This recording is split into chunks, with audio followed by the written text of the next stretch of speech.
بعضی وقتا یه چیزای آدم تو زندگیش میبینه اصلا پارادایم میزنه. این کلیپه رو من دیدم اصلا ریختم به هم.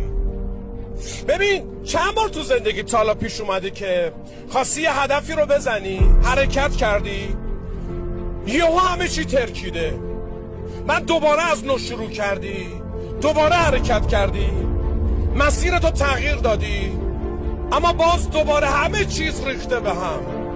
به این بچه خرسه نگاه کن، ببین چه شکلی داره میره بالا، مسیرش عوض میکنه، میره این بر میره اون بر، حرکت میکنه، اما درست اون جایی که باید همه چیز تموم بشه یهو ببین همه چیز براش صفر میشه و میترکه.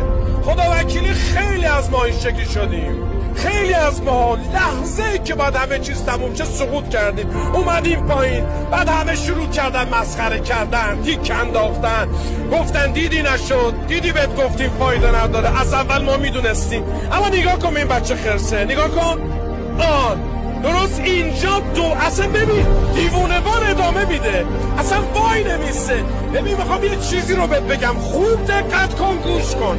میدونی فرق من و تو با این بچه خرسه چیه؟ اینه که ما فکر میکنیم و این بچه خرسه به هیچی فکر نمیکنه و فقط یه چیز رو میبینه و اون هدفشه. ببین با تو هستم، آی نتورکر، فقط به هدفت فکر کن.